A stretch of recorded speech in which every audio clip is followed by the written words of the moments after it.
Hey friends, welcome back to Homestead on a Prayer. Today we're going to be making a really delicious sourdough recipe. This one's a little bit of a decadent sourdough, almost a dessert recipe. We're going to be making sourdough cinnamon bread. So I'm going to show you this recipe. The other thing that we're going to talk about in this video is how you convert a recipe that is not designed for sourdough and make it into a sourdough recipe.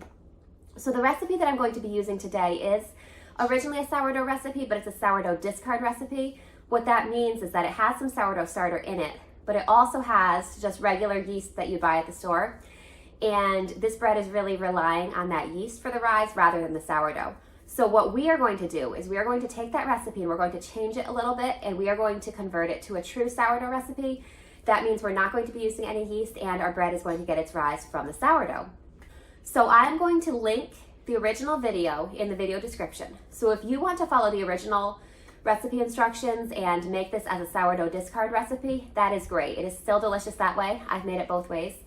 But because I really want the health benefits of the sourdough, I want that long rise time and just the health benefits that come with that long fermentation rise time. I'm going to be eliminating the yeast in the recipe. I'm going to be converting it to a full sourdough recipe. So feel free to go ahead and use whichever directions you'd like. So let's get started. We're going to start by mixing up some ingredients. Now we're going to do kind of a hybrid method of mixing our ingredients here.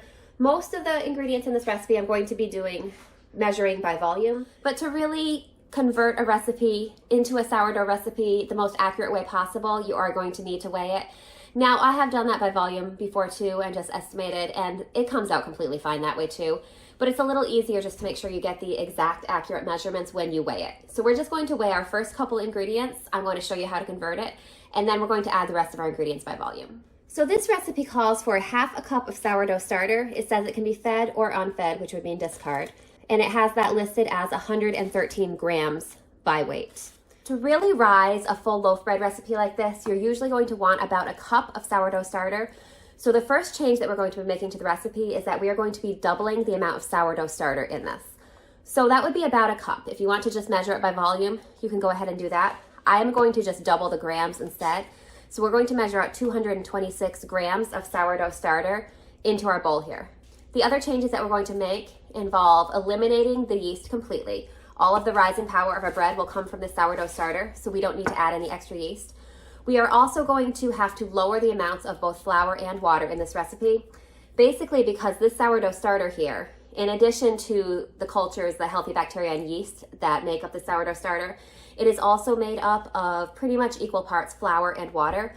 So we're going to have to reduce the flour and water in our recipe to account for the additional flour and water that will be added from the starter here. So I'm just going to show you guys how to do that. It's pretty easy. All right, so I'm just going to get this. All right, it's set to grams. We're going to zero out the scale. Move that back there a little bit. Hopefully you guys can see that. We're going to zero out our scale because we don't want the weight of our bowl to count in this recipe. So we're going to add 226 grams of this sourdough starter to the bowl here.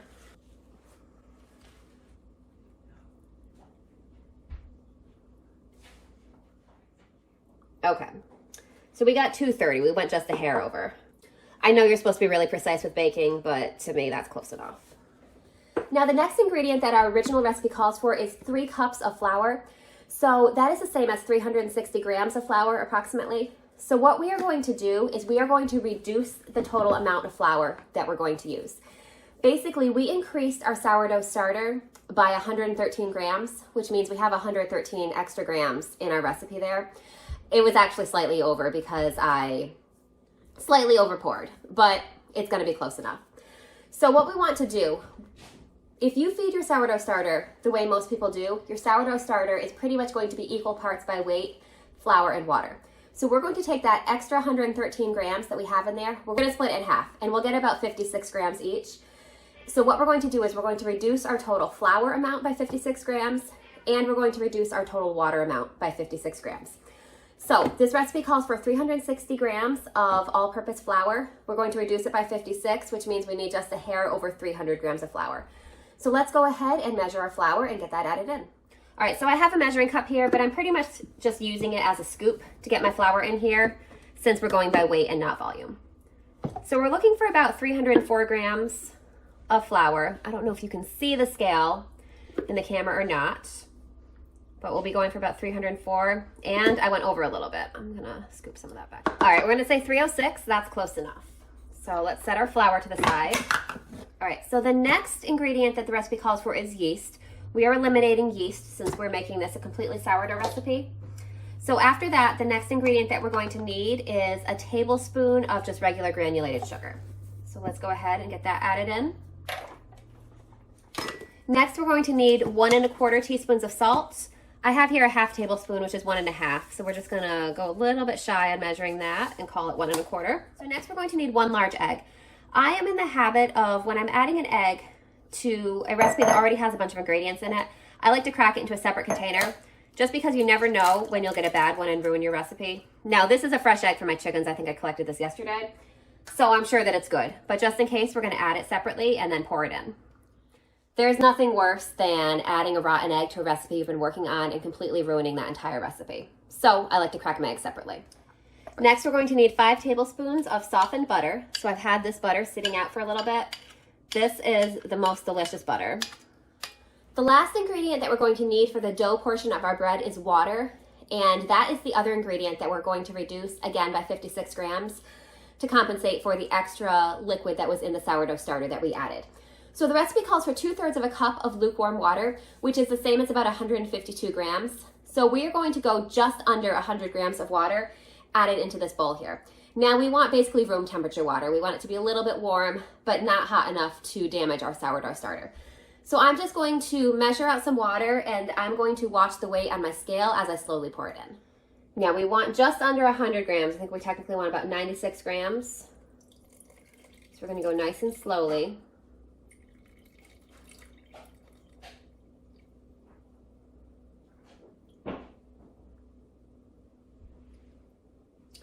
All right, 97, that's close enough.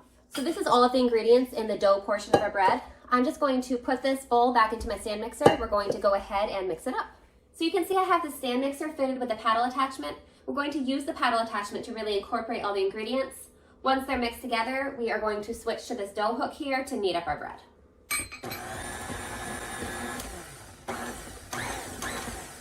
You definitely want to start off on the slow side to avoid spraying flour everywhere like I just did. As you get all your ingredients incorporated, you're going to kind of want to keep an eye on the texture and the moisture level of your dough to see if you need a little bit more flour or water, because the exact amounts that you need can vary based on weather conditions and just the humidity level in your house. So right now I am looking at this dough and I'm thinking it might end up needing a little bit more flour because it looks a little wet to me, which makes sense probably since we added slightly extra sourdough starter. So I'm going to just let it incorporate a little more, and then I'm going to decide if we do in fact need more flour. All right, now that it's incorporated, we're going to go ahead and switch to our dough hook, and I'm going to say we are definitely going to need more flour. So I'm going to start by adding a couple extra tablespoons of flour and see if that's enough.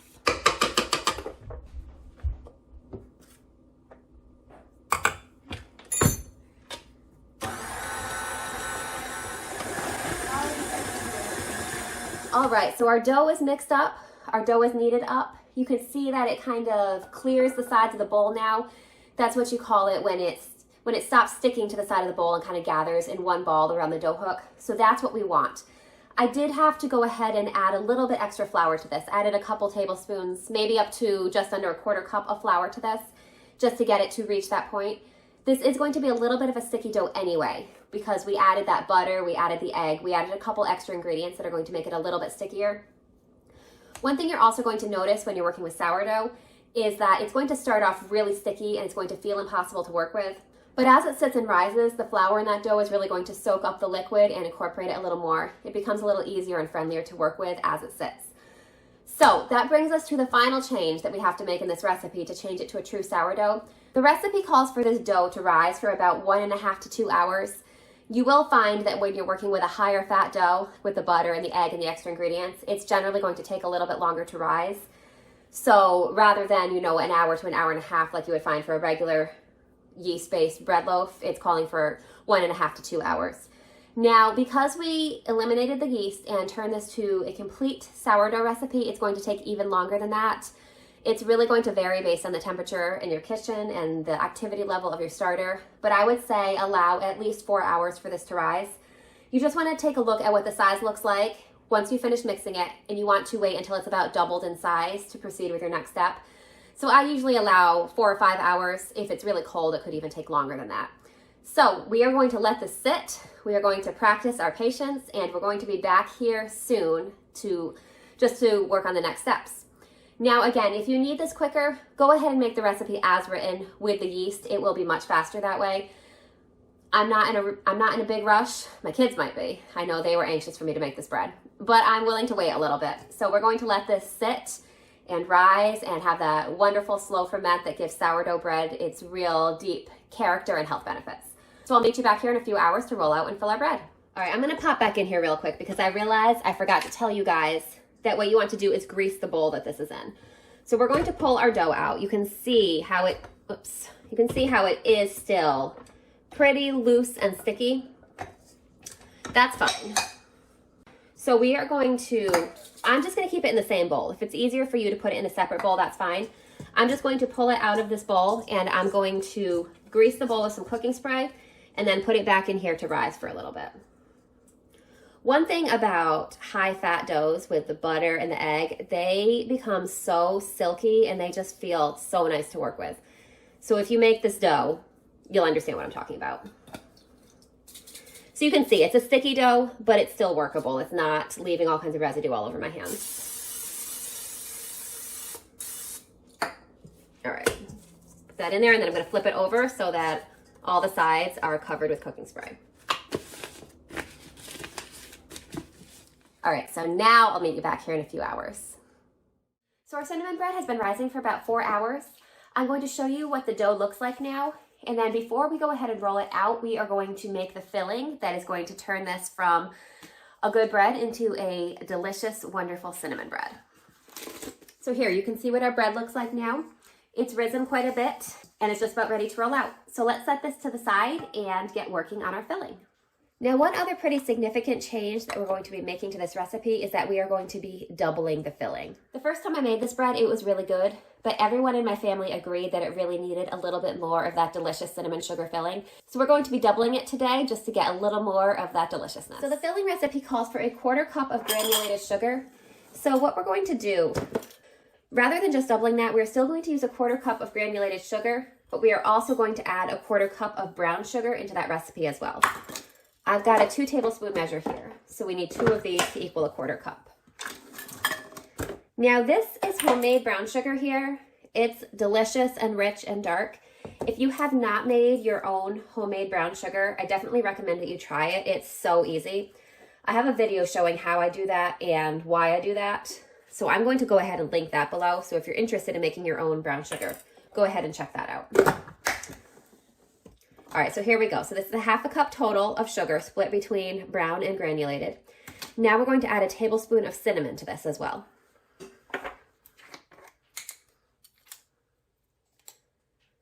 The other thing that we're going to be doing with this filling is that we are going to be leaving out the raisins.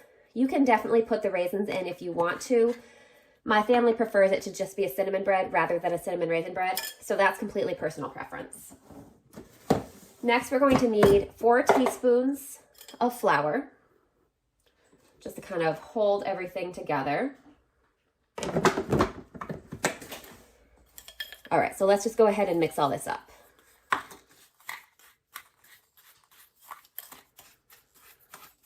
So once you've got your filling all mixed up and ready, the next thing that we're going to do is create an egg wash. We're just going to take 1 whole egg and beat it up. Then we're going to brush that on our bread, and that will kind of help our cinnamon sugar mixture to really stick to the bread.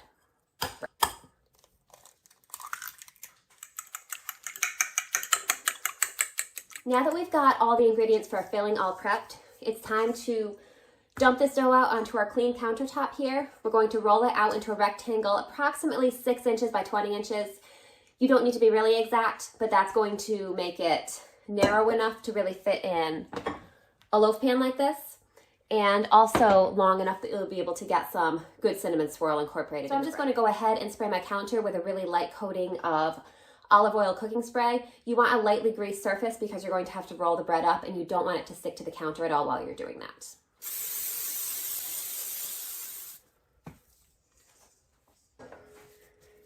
So this dough is really rich and delicious feeling. I'm going to spread it out as much as I can with my hands. I might have to use the rolling pin. You know, I think I am going to grab the rolling pin just because that's going to allow it to roll out a lot more evenly.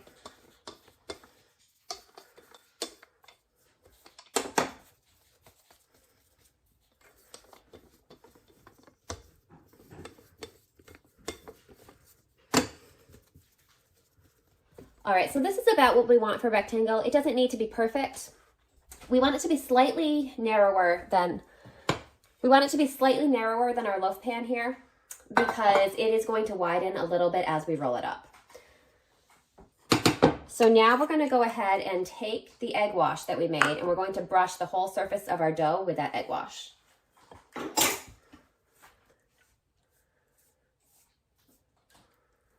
And we just want to get a nice good coating of this on here because that is going to allow the cinnamon and sugar to really stick. And of course, I'm getting some on my counter as well. I'm being a little too impatient with this, I think.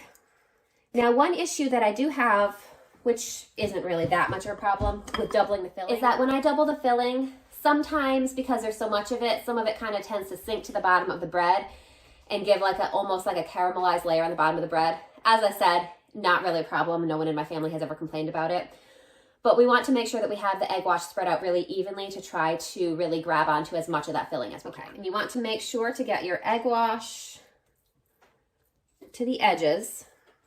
Now we're going to take our filling and we want to evenly spread all of this filling. This looks like a lot, but it's not going to seem like a real lot once it's fully baked into the bread. So we're going to go ahead and cover the bread with this. You want to leave a small strip on the end that's basically going to allow you to seal your loaf closed. I do kind of find that as I'm rolling up the bread, the filling does kind of spread to that bare edge, but we're going to leave that bare edge anyway, which will hopefully help keep the filling from all falling out of our bread. So you definitely want to make sure you get it all the way to one of the short edges and both of the long edges. We don't want to have any slices get gypped of the amount of filling that they should have.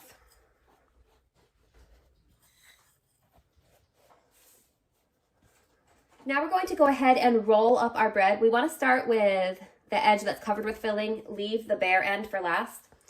We're going to kind of roll it up as we go. Sometimes if it's a little bit sticky, I find that I can kind of use my bench scraper to help it along. So we'll see if we need that. It's a little bit tricky to work with, but you want to try to keep it as tight as possible so that you don't end up with air pockets within your filling. And that's also, the bench scraper can kind of help with keeping it nice and tight. But you see what I was saying about how it's widening as we're rolling it up? That's why we want to make it slightly narrower than our loaf pan to start with.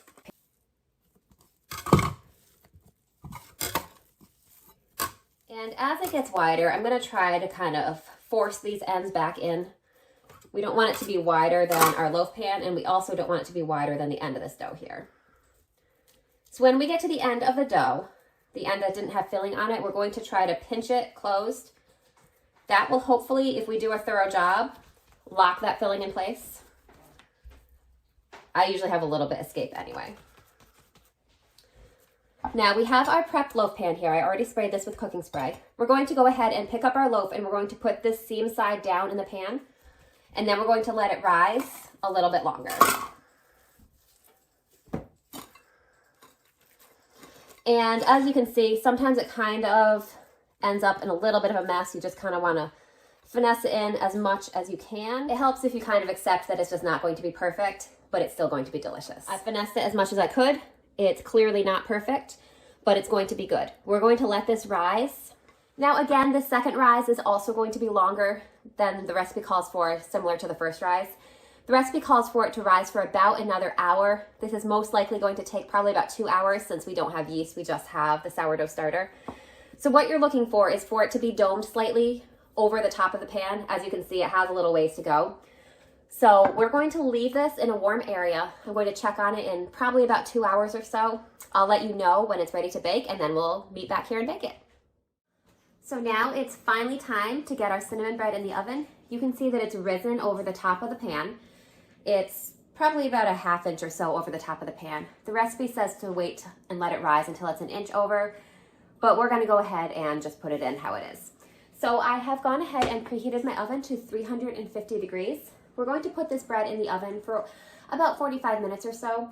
What I'm going to do is I'm going to set my timer for 15 minutes. At that point, I'm going to loosely cover this bread with some foil just to stop the top from getting too brown. Then we're going to keep it in until it's done. So I'll meet you back here when it's time to take our bread out of the oven.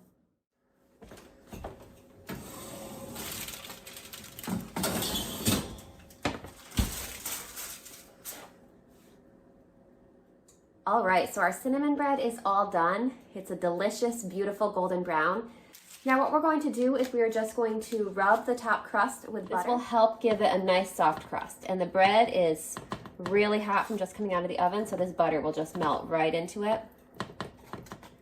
Now we do have to wait for this bread to cool completely before we can slice into it, which can be kind of a challenge. It is a little after 10 o'clock at night right now, so it's a little late to be having cinnamon bread anyway. So I'm just going to let it sit overnight, and then in the morning we are going to slice into this bread. So I'm going to meet you back here and I'm going to show you what our bread looks like in the morning. In the meantime, thank you guys so much for hanging out with me. I'm so glad that we got to make sourdough cinnamon bread together and we got to talk about how to convert a non-sourdough recipe into a sourdough recipe. Now I know that the recipe that we used already did call for some sourdough. It was a sourdough discard recipe. But if you have a recipe that doesn't use sourdough starter at all, that just calls for commercial yeast only, you can definitely use the same principle. You're just going to have to adjust your flour and your water measurements down even a little bit more because you'll be increasing the amount of starter from 0 up to about a cup or so, depending on what kind of recipe you're making. But I hope that that was helpful information. I hope that you're encouraged to try it. And definitely, I recommend trying the cinnamon bread because it is so delicious. My favorite way to have it is to slice it up, toast it, and spread it with butter. I know there's already a few tablespoons of butter in this bread, and we brush the crust with even more. But when you toast it and slather a little bit more butter on it, it is just so good. That is my favorite way to have it. So I'm going to slice this open for you tomorrow morning and show you what it looks like. Until then, I hope you guys are having a great day, and I'll talk to you later. Bye, guys. I'll see you next time.